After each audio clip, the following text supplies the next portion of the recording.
Hello everyone, मैं नी सिंह कलूरिया एक बार फिर से वेलकम करता हूं आपका हाई एम्स ट्यूटोरियल पर। मैं उम्मीद करता हूं आप फिट एंड फाइन होंगे और आपकी स्टडी एकदम बढ़िया चल रही होगी। सो गाइज, आज हम BLW का जो मैथमेटिक्स का प्रैक्टिस सेट लेके आए हैं आपके सामने। इसमें काफ़ी हम यहाँ पे क्वेश्चंस करेंगे।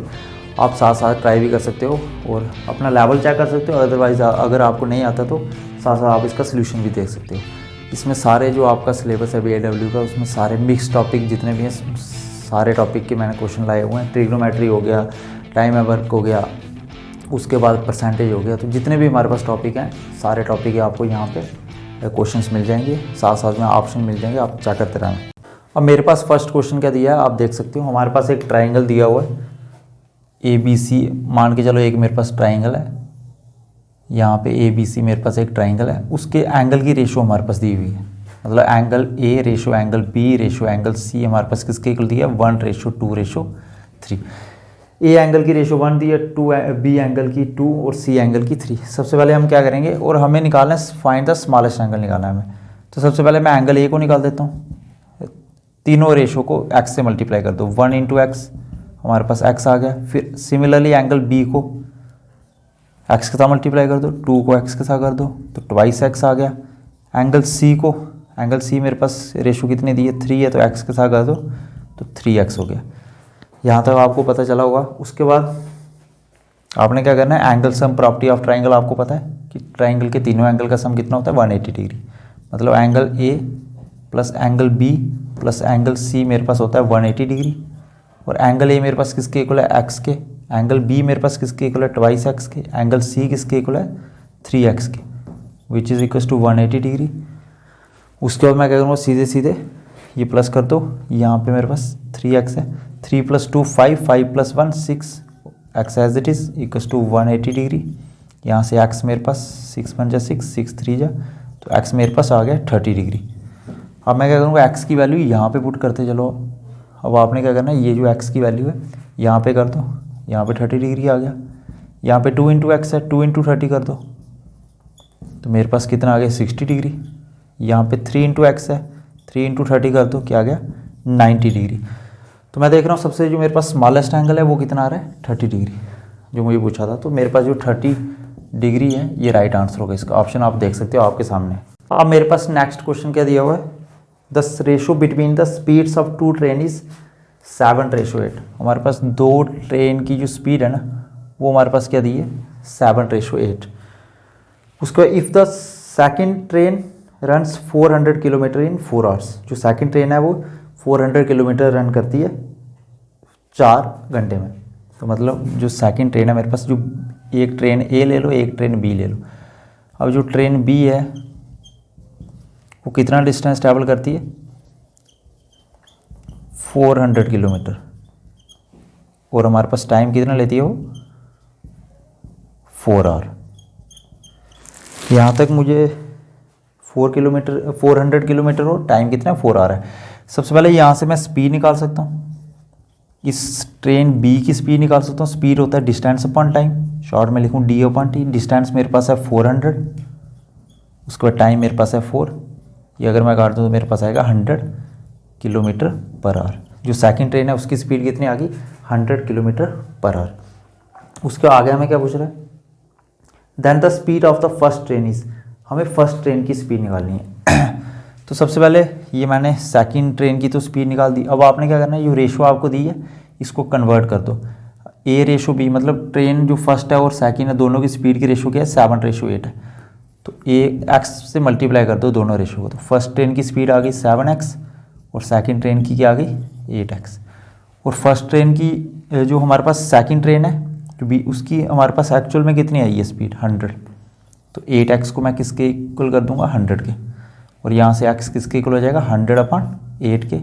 2 4 जा, 2 5 जा 0, 2 2 जा 2 5 जा। तो मेरे पास कितना आ गया, 25/2 आ गया x। और जब मैं x की वैल्यू a में पुट करूँगा, यहाँ पे 7x की जगह पे x की जगह पे 25/2 पुट करूँगा तो मेरे पास कितना आएगा, 7 5 जा 35, 7 2 जा 14, 175/2। तो इसको मैं सॉल्व करूँगा अगर, 2 8 जा 16, 2 7 जा 0.5। तो जो मेरे पास फर्स्ट ट्रेन होगी उसकी स्पीड कितनी होगी, 87.5 किलोमीटर पर आवर। तो ये हमारा राइट आंसर होगा। अब नेक्स्ट क्वेश्चन मेरा ट्रिग्नोमेट्री से रहेगा। हमारे पास क्या दिया हुआ है, किसकी वैल्यू हमें निकालनी है, sine raise to power 4 theta plus cos raise to power 4 theta divide में क्या दिया हमें 1 - 2 sine square theta into cos square theta. ये हमारे पास क्वेश्चन दिया, हमें इसकी वैल्यू फाइंड करनी है। तो जब भी हमारे पास इस तरह से क्वेश्चन हो, साइन और कॉस इस तरह से अगर आपको दिया हो, तो थीटा की वैल्यू यहाँ पे 0 पुट कर देना, साइन की जगह पे 0 पुट कर दो। तो थीटा की जगह पे अगर मैं 0 पुट करूँगा, साइन 0 0 होता है, थीटा की जगह पे 0 पुट करूँगा, कॉस 0 1 होता है, यहाँ पे 1 एज इट इज़ रहा। थीटा की जगह पे 0 पुट करके साइन 0 0 डिग्री और कॉस 0 1, 0 × 1 0 और उसको 2 से करो, मतलब ये अल्टीमेटली मेरे पास यहाँ पे 0 आएगा। तो 0 + 1 आ गया 1 और 1 - 0 आ गया 1, तो मेरे पास आंसर आ गया 1। ये इसका राइट आंसर होगा। तो आपने क्या करना है, इस तरह से जब क्वेश्चन साइन और कॉस की फॉर्म में दियो, टैन और कॉट में दियो तो एंगल हम 45 डिग्री पुट करते हैं। अगर साइन और कॉस की फॉर्म में दियो तो या एंगल 0 डिग्री करते हैं या 90, और डिपेंड करता है कि हमारे पास डिनोमिनेटर में जो है वो 0 नहीं बनना चाहिए। ऐसा नहीं कि आंसर आपका नॉट डिफाइन आ जाए। तो इस तरह से मैंने जब सॉल्व किया तो मेरे पास आंसर 1 आ गया। अब मेरे पास नेक्स्ट क्वेश्चन क्या दिया हुआ है, इफ़ हमारे पास क्या बोल रहा है, इफ़ x + 1/x हमारे पास किसके इक्वल दिया है, 10 के इक्वल दिया हुआ। तो हमें क्या फाइंड करना है, find the value of x⁴/1/x⁴। इसकी वैल्यू हमें फाइंड करनी है। और हमारे पास ऑप्शन क्या दिए हुए हैं, 9602। फर्स्ट ऑप्शन हमारे पास दिया हुआ है 9602। सेकंड ऑप्शन हमारे पास क्या दिया हुआ है 9604। सिमिलरली हमारे पास ये जो दो ऑप्शन आ गए, तीसरा आ गया 9606 आ गया, और डी ऑप्शन मेरे पास आ गया 96000 है मेरे पास यहाँ पे 9600। तो इस तरह के क्वेश्चन को कैसे सॉल्व करना है हमने, सबसे पहले हमारे पास जो गिवन है x + 1/x = 10, दोनों तरफ इसका स्क्वायर कर देंगे। तो मैं यहाँ पे स्क्वायर कर देता हूँ, दोनों तरफ इसका स्क्वायर कर दो। फिर a + b का होल स्क्वायर आपको पता है क्या होता है, a² + b² + 2 × a × b, और मेरे पास tan का स्क्वायर क्या होता है 100। x से x मेरे पास कट गया, तो x² + 1/x² मेरे पास एज इट इज़ रहा। ये 2 को राइट साइड में ले जाओ, तो 100 - 2 आ गया 98। मैं उम्मीद करता हूँ आपको यहाँ तक समझ आया होगा। लेकिन मुझे क्या निकालना है, x⁴ + 1/, मतलब मुझे फिर से इसका स्क्वायर करना है। तो इसका मुझे फिर से स्क्वायर करना है, तभी मेरे पास क्या आएगा x⁴ आएगा। तो x⁴ + 1/x⁴, a² + b² + 2 × a × b = 98 का स्क्वायर। इसको आगे मैं सिंप्लीफाई करता हूँ। यहाँ पे x⁴ + 1/x⁴ मैंने एज इट इज़ रखा, ये मेरे पास रहेगा एज इट इज़। उसके बाद x² से x² कट गया, और 2 को राइट साइड में भेज दो, 98 का स्क्वायर -2। अब यहाँ पे आपको स्क्वायर करने की ज़रूरत नहीं है, काफ़ी टाइम वेस्ट होगा, हमने ऑप्शन से इसको करना है। देखो अगर 98 का आप स्क्वायर करते हो, लास्ट यूनिट प्लेस में मेरे पास क्या आएगा, 8 का स्क्वायर करते हो 64, लास्ट में आएगा 4 में से 2 निकालोगे तो 2 आएगा। मतलब जो आंसर है इसमें ऑप्शन में आपने देखना है यूनिट प्लेस में 2 कहाँ पे मेरे पास। तो आप देख रहे हो यहाँ पे 2 है, यहाँ पे 4 है, यहाँ पे 6 है, यहाँ पे 0, तो यूनिट प्लेस में 2 यहाँ पे है, तो ये हमारे पास राइट आंसर होगा। अगेन अब मेरे पास ट्रिग्नोमेट्री का क्वेश्चन है, किस तरह से इसको सॉल्व करेंगे। हमारे पास दिया है cos 1 degree into cos 2 degree into cos 3 degree into so on चलता रहेगा। इस तरह से पैटर्न बन रहा है 99 डिग्री और 100 डिग्री। अब इसको कैसे सिंप्लीफाई करना, देखो 1 डिग्री 2 डिग्री 3 डिग्री ऐसे पैटर्न चल रहा है, 4 डिग्री चलेगा, cos 5 डिग्री 6 डिग्री 7 डिग्री चलता रहेगा, और कहाँ तक cos 100 डिग्री। 100 डिग्री से पहले मेरे पास आ गया 99 डिग्री, उससे पहले आएगा 98, 97, 96, 95, 94, 93, 92, 91, और उससे पहले आएगा 90। मतलब यहाँ ऐसे अगर पैटर्न चलाओगे तो बीच में कहीं पे cos 90 भी आएगा मल्टीप्लाई में। और आपको पता है cos 90 क्या होता है मेरे पास 0, तो 0 को अगर मैं ये सारी वैल्यूज़ के साथ मल्टीप्लाई कर दूँगा तो मेरे पास क्या आएगा, आंसर इसका 0 आएगा। cos 90 होता है 0, 0 को किसी भी नंबर के साथ मल्टीप्लाई करोगे तो मेरे पास 0 आएगा, तो 0 मेरे पास करेक्ट आंसर होगा। अब मेरे पास जो नेक्स्ट क्वेश्चन दिया हुआ है ये टाइम एंड वर्क से रहेगा, काफ़ी इंपॉर्टेंट क्वेश्चन है ये भी। हमें क्या बोल रहा है, A and B can do a piece of work in 12 days, B and C in 15 days and C and A in 20 days. सबसे पहले जो गिवन है हम लिखते चलते हैं, ए प्लस बी हमारे पास कितने डेज में कंप्लीट कर रहे हैं किसी वर्क को, 12 डेज में। उसके बाद बी एंड सी हमारे पास कितने डेज में कर रहे हैं, 15 डेज में। उसके बाद हमारे पास क्या दिया, सी एंड ए, और सी और ए कितने डेज में कर रहे हैं कंप्लीट, 20 डेज में। तो हमें पूछ रहा है ये तीनों मिलके जो हमारे पास कितने डेज में किसी वर्क को कंप्लीट करेंगे। हमारे पास सबसे पहले मैं क्या करता हूँ, ये मेरे पास डेज हैं, अब मैं सबसे पहले टोटल वर्क निकाल देता हूँ। आपने क्या करना है, 12, 15 और 20 का एलसीएम निकाल देना है। अगर एलसीएम निकालना आपको नहीं आता है तो इस तरह से आप निकाल सकते हैं। हमारे पास ये इन तीनों का एलसीएम 2 6 या 12, 15 एज इट इज़, 2 10 या 20, 2 3 या 6, 15 एज इट इज़, 2 5 या 10, 3 1 या 3, 3 5 या 15, 5 एज इट इज़, 5 1 या 5, 5 1 या 5। तो इस तरह से आप ये फैक्टर मैंने इस तरह से अगर निकालें, इनको मल्टीप्लाई कर देना तो मेरे पास आएगा 60। तो इन तीनों का जो एलसीएम है वो यहाँ पे लिख लेता हूँ मैं 60। यहाँ तक आपको पता चल गया होगा। अब ये जो मेरे पास 60 आया हुआ है, ये मेरे पास 60 यूनिट वर्क आया हुआ, ये टोटल मेरे पास टोटल वर्क है। अब सबसे पहले मैं निकालूंगा ए प्लस बी एक दिन में कितना काम करता है। आपने क्या करना है, 60 को 12 से डिवाइड कर देना है। 60 को अगर आप 12 से डिवाइड करोगे मेरे पास आएगा 5। तो ए प्लस बी जो है ना वो 5 यूनिट वर्क करते हैं एक दिन में। 5 यूनिट जो वर्क करते हैं कितने डेज में, एक दिन में। सिमिलरली आपने क्या करना है, 60 को 15 से डिवाइड कर देना, और बी प्लस सी जो है मेरे पास, 60 को जब 15 से डिवाइड करोगे मेरे पास आएगा 4 यूनिट, और बी प्लस सी जो है एक दिन में 4 यूनिट काम करता है। सी प्लस ए, अब 60 को 20 से कर लो तो 3 यूनिट आएगा मेरे पास। ये आ गया मेरे पास। होपफुली आपको यहाँ तक समझ आएगा। अब मैं क्या करूँगा, सबसे पहले इनको प्लस कर दो सबको, ये 5 यूनिट, 4 यूनिट और 3 यूनिट वह को प्लस कर दो।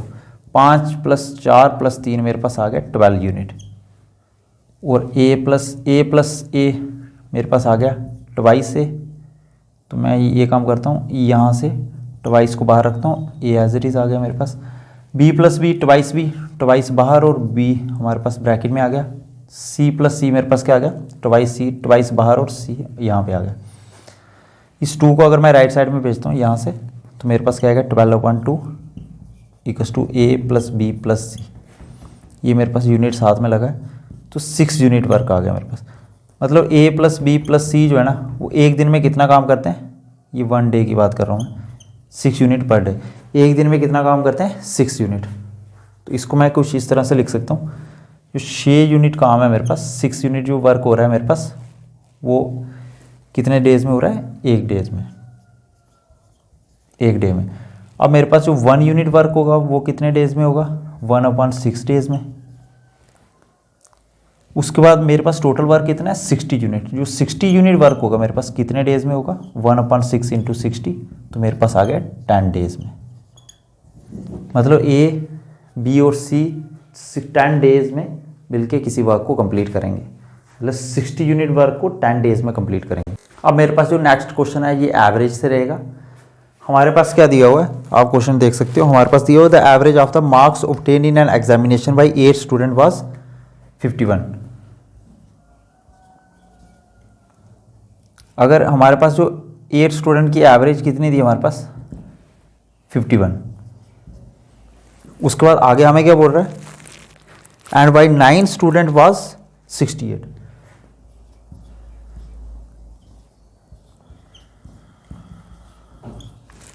हमारे पास क्या बोल रहा है, 8 स्टूडेंट की एवरेज मार्क्स हमारे पास दिए 51, और 9 स्टूडेंट के एवरेज मार्क्स हमारे पास दिए 68।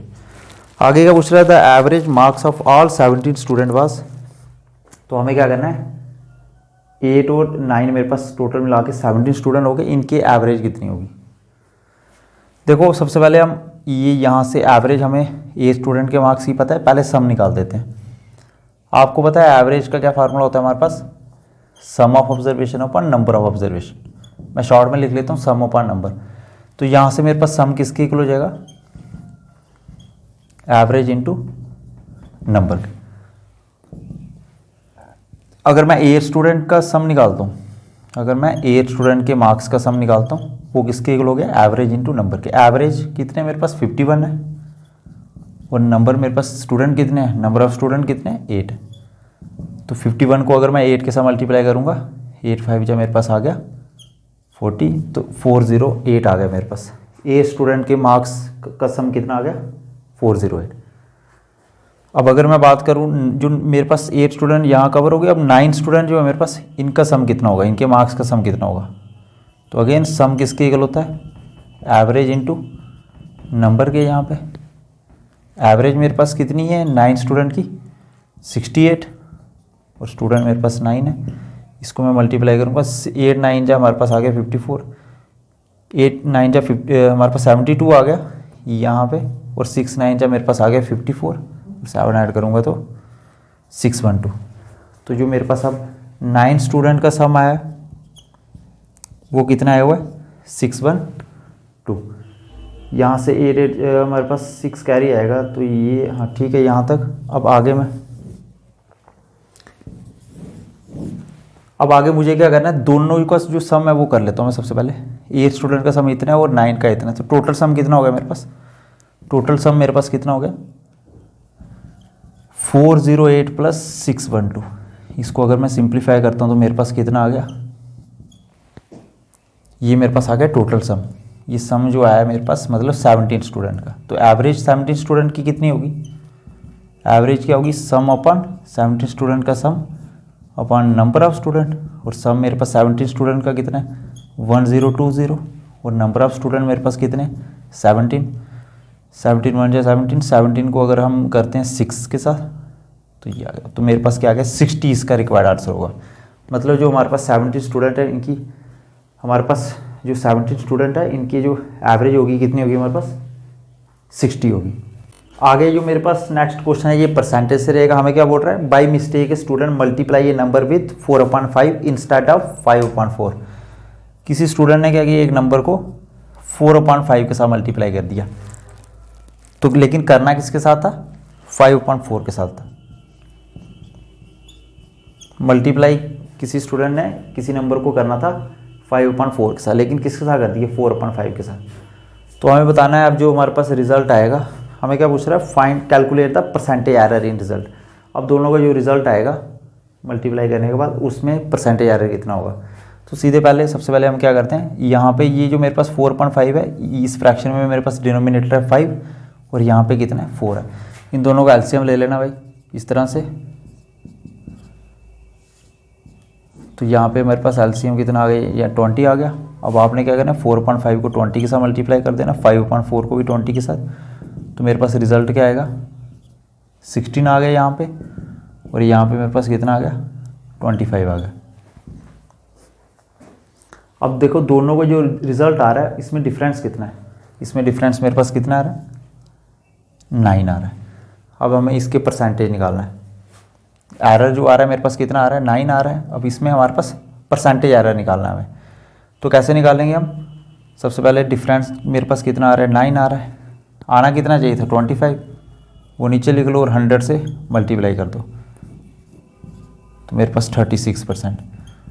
अब मेरे पास जो रिज़ल्ट में एरर आ रहा है, परसेंटेज एरर जो रिज़ल्ट में आ रहा है वो कितना आ रहा है 36% हमारे पास राइट आंसर होगा। हमारे पास अगेन जो नेक्स्ट क्वेश्चन रहेगा वो एवरेज टॉपिक से रहेगा। हमारे पास क्या दिया हुआ है, the average of 9 numbers is 30।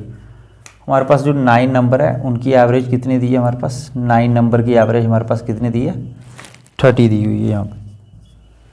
उसके बाद हमारे पास आगे कहते हैं average of first 5 number is 25। और जो हमारे पास फर्स्ट 5 नंबर है मतलब 5 नंबर की हमारे पास एवरेज कितनी दी हुई है 25 सॉरी। उसके बाद आगे क्या पूछ रहा है हमें, and that of the last 3 number. और जो लास्ट 3 नंबर है हमारे पास उनकी एवरेज कितनी दी हुई है 35 दी हुई है। तो हमें पूछ रहा है what is the 6th number. मतलब सीधे अगर मैं बोलूँ तो मेरे पास कितने नंबर है टोटल, हमारे पास 9 नंबर है। और 9 नंबर में हमारे पास सबसे पहले 5 नंबर की हमारे पास एवरेज हमें पता है। जो पहले 5 नंबर है इनकी एवरेज मुझे पता है, और लास्ट की जो मेरे पास 3 नंबर है इनकी एवरेज भी मुझे पता है। और जो 9 के 9 नंबर हैं जो 1 से 9 तक 9 नंबर की एवरेज भी मुझे पता है, मतलब टोटल नंबर्स है मेरे पास, इसकी एवरेज मुझे पता है, पहले 5 नंबर की एवरेज पता है और लास्ट के 3 नंबर की एवरेज पता है। मुझे बोल रहा है कि जो 6th नंबर होगा, ये जो 6th नंबर है मेरे पास, ये क्या होगा, ये हमें बताना है। तो सबसे पहले हमारे पास एवरेज 9 नंबर की ये दी है। आपको पता है एवरेज किसके इक्वल होता है? एवरेज का फार्मूला आपको पता है किसके इक्वल होता है? Sum of observation upon number of observation. तो यहाँ से सम किसके इक्वल हो गया, यहीं पे लिख लेता हूँ, सम यहाँ पे लिख लेता हूँ, कैलकुलेशन यहाँ कर दूंगा। एवरेज किसके, ये हमारे पास सम किसके इक्वल आ गया? एवरेज इंटू नंबर के। तो सम इसका हमारे पास क्या आएगा? Average into number. एवरेज कितनी है हमारे पास? 30 और नंबर कितने मेरे पास? 9। तो ये मेरे पास आ गया 270। जो 9 नंबर है उनका सम कितना होगा? जो टोटल मेरे पास 9 नंबर है उसका सम कितना है मेरे पास? 270। उसके बाद आ गया मैं एवरेज, जो मेरे पास 5 मार्क्स, जो 5 स्टूडेंट, ये मेरे पास जो पहले 5 नंबर है इनकी एवरेज 25 है, तो इसका सम कितना हो जाएगा? Average into number. 25 इंटू 5 आ गया मेरे पास 125। उसके बाद जो लास्ट के 3 नंबर है इनकी, इसका सम कितना हो जाएगा? 35 इंटू 3 एवरेज इंटू नंबर, तो ये मेरे पास आ गया 105। तो अब मुझे ये वाला नंबर बताना था। आपने क्या करना है, सीधे 9 नंबर की एवरेज में से, जो 9 नंबर का सम है, एवरेज नहीं सॉरी, यहाँ से जो मेरे पास 9 नंबर है इसके सम में से 5 और लास्ट के 3 नंबर के सम को माइनस कर देना। मतलब अगर सीधे सीधे मैं बोलूँ तो ये जो मेरे पास 9 नंबर 270 में से आपने किसको सब्ट्रैक्ट करना है? 125 और 105 को। तो 270 में से आपने किसको सब्ट्रैक्ट करना है? 125 और 105 को। तो 270 माइनस ये मेरे पास कितना आ गया? 230 और ये मेरे पास आ गया 40। ये मेरे पास जो 6th नंबर होगा मेरे पास वो कितना होगा? 40 होगा। अब मेरे पास नेक्स्ट क्वेश्चन ट्राइंगल से रहेगा। हमारे पास एक ट्राइंगल दिया हुआ है और हमारे पास क्या पूछ रहा है? What is the area of a triangle whose sides are. हमारे पास एक ट्राइंगल दिया हुआ है और उसका हमें एरिया पूछ रहा है। उसकी साइड्स भी गिवन है हमारे पास। ए साइड मेरे पास 9 है, बी साइड जो मेरे पास सेकंड साइड है वो 12 है और थर्ड साइड मेरे पास कितनी? 15 है। तो हमें पूछ रहा है कि इस ट्राइंगल का एरिया क्या होगा। देखो आपने क्लास 9th में हीरोन्स फार्मूला पढ़ा होगा। हीरोन्स फार्मूला मेरे पास था क्लास 9th में। क्लास 9th में मेरे पास चैप्टर था एक हीरोन्स फार्मूला। अब वहाँ पे हमारे पास क्या होता था? हीरोन्स फार्मूला में हम क्या करते थे? ये एरिया ऑफ ट्राइंगल को फाइंड करने के लिए यूज़ होता था। हीरोन्स फार्मूला हमारे पास किसके इक्वल होता है? S into s minus a into s minus b into s minus c under root में। अंडर रूट में s into s minus a into s minus b into s minus c. यहाँ पे A B C मेरे पास sides of triangle होता है, वो हमें given है 9, 12 और 15। और यहाँ पे एस क्या होता है? Semi perimeter. सेमी पेरीमीटर क्या होता है? पेरीमीटर का आधा। और पेरीमीटर क्या होता है मेरे पास ट्राइंगल का? ये बाउंड्री जो मेरे पास बाहर, ये मतलब ये साइड प्लस ये साइड और प्लस ये साइड, तीनों साइड के सम को पेरीमीटर बोलते हैं ट्राइंगल के। तो तीनों साइड का सम कितना है? ए प्लस बी प्लस सी, और इसको डिवाइड कर देंगे 2 से, तो मेरे पास ये सेमी पेरीमीटर निकल जाएगा। अब यहाँ पे मेरे पास ये एस का फार्मूला हमारे पास आ गया ए प्लस बी प्लस सी अपॉन 2। ए हमारे पास किसके इक्वल है? 9 के। बी किसके इक्वल है? 12 के। सी किसके इक्वल है? 15 के। डिवाइड में 2। 9 में 12 करोगे 21, 21 में 15 करोगे 36 अपॉन 2। तो ये मेरे पास कितना आ गया? 18 आ गया। तो एस मेरे पास कितना आ गया? 18 आ गया। यहाँ पे मैं लिख लेता हूँ एस मेरे पास आ गया 18। अब मैं क्या करूँगा? एस की वैल्यू यहाँ पे इस फार्मूले में पुट कर दूंगा। ए बी सी हमारे पास है, तो यहाँ से आप सॉल्व कर सकते हैं।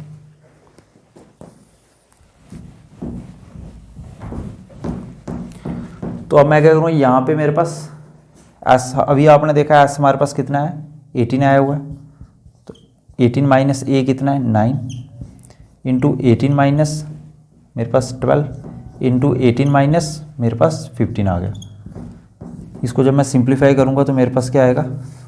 18 इंटू 18 माइनस 9 आ गया 9, 18 माइनस 12 आ गया 6, 18 माइनस 15 आ गया 3। इसको आपने किस तरह से करना है? 18 के फैक्टर ले लो। 18 को मैं लिख सकता हूँ 2 इंटू 9, ये 9 एज इट इज़। 6 को मैं लिख सकता हूँ 2 इंटू 3, ये 3 एज इट इज़। अब आपने क्या करना है? पेयर में ले लेना है, 2 2 का पेयर बना देना है।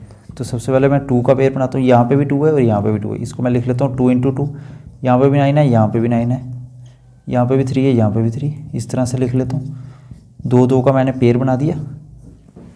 जो सेम नंबर है। अब आपने क्या करना है, एक नंबर यहाँ से बाहर ले लेना है, एक को गायब कर देना। ये मैंने बाहर ले लिया रूट के, इसको गायब कर दी, इसको बाहर ले लिया, इसको गायब कर दी, इसको बाहर ले लिया, इसको गायब कर दिया। अब मेरे पास क्या आ रहा है, 2 × 9 18, 18 × 3 54। तो मेरे पास इस क्वेश्चन का आंसर क्या होगा, 54, और साथ में सेंटीमीटर स्क्वायर। तो मतलब एरिया ऑफ ट्राइंगल मेरे पास कितना आ गया, 54 सेंटीमीटर स्क्वायर। अगेन मेरे पास अब आगे फिर से एक ट्रिग्नोमेट्री के क्वेश्चन पहले भी हमने सॉल्व करे थे, तो अगेन मेरे पास ट्रिग्नोमेट्री का क्वेश्चन आ गया। 1/1 + tan square theta + 1/1 + cot square theta की वैल्यू निकालनी। मैंने आपको बोला जब भी tan और cot की फॉर्म में क्वेश्चन दिया होगा आपको, तो आपने थीटा को सीधे सीधे 45 डिग्री पुट कर देना है। Put theta equals to 45 degree. तो जब मैं ये tan की जगह पे, थीटा की जगह पे 45 डालूंगा तो tan 45 हो गया मेरे पास 1, तो 1/1 + 1। cot 45 भी मेरे पास कितना होता है, 1 का स्क्वायर भी 1 ही होता है, तो 1/2 + 1/2, डिनोमिनेटर सेम है, एक बार लिख लो, और 1 + 1 2 आ गया। तो इसको मैं जब डिवाइड करूँगा तो मेरे पास आंसर 1 आ गया। तो 1 मेरे पास जो होगा इसका राइट आंसर होगा। अब आज के सेशन का जो मेरे पास लास्ट क्वेश्चन रहेगा, वो हमारे पास क्या दिया, एक हमारे पास रेक्टेंगल दिया हुआ है, इसकी लेंथ L ऐड कर लो, और ब्रेथ इसकी हमारे पास कितनी दी है, हमारे पास दी हुई है 8 सेंटीमीटर। इसकी ब्रेथ हमारे पास 8 सेंटीमीटर दी है, और इसका पैरीमीटर कितना दिया हुआ है, रेक्टेंगल का पैरीमीटर कितना दिया हुआ है हमारे पास 46 सेंटीमीटर।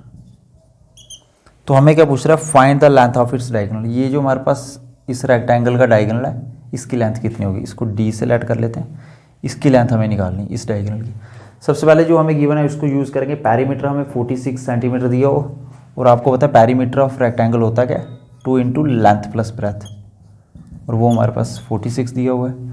लेंथ हमारे पास गिवन नहीं है, मैंने L ऐड किया हुआ है, और ब्रेथ मेरे पास कितनी है, 8 सेंटीमीटर है, इक्वल्स टू 46 आ गया। उसके बाद ट्वाइस, अगर मैं इसको सॉल्व कर देता हूँ, 2 × 1 = 2, 2 × 2 = 2, 3 = तो L + 8 किसके इक्वल आ गया, 23 के। L किसके इक्वल हो गया, 23 - 8, L किसके इक्वल हो गया मेरे पास 15 सेंटीमीटर के। तो लेंथ मेरे पास कितनी आ गई, 15 सेंटीमीटर आ गई। अब मेरे पास लेंथ भी आ गई, ब्रेथ भी आ गई, तो ये जो डायगोनल की लेंथ है ये मेरे पास निकल जाएगी। यहाँ पे PG आपको पता है रेक्टेंगल का एक है, यहाँ पे मेरे पास रेक्टेंगल का जो एंगल होता है 90 डिग्री होता है। तो ये मेरे पास एक राइट एंगल ट्राइंगल बन रहा है, ABC लेट कर लो इसको। ये जो ABC है मेरे पास क्या बन रहा है, राइट एंगल ट्राइंगल बन रहा है। तो यहाँ पे PGT थ्योरम लगा सकते हैं हम, AB का स्क्वायर प्लस BC का स्क्वायर इक्वल्स टू हमारे पास AC का स्क्वायर आ गया। वो हमें निकालना है। AB हमारे पास किसके इक्वल है, 15 के। BC मेरे पास किसके इक्वल है, 8 के। और AC मेरे पास किसके इक्वल है, D के। ये स्क्वायर इधर ले आओ तो रूट बन जाएगा।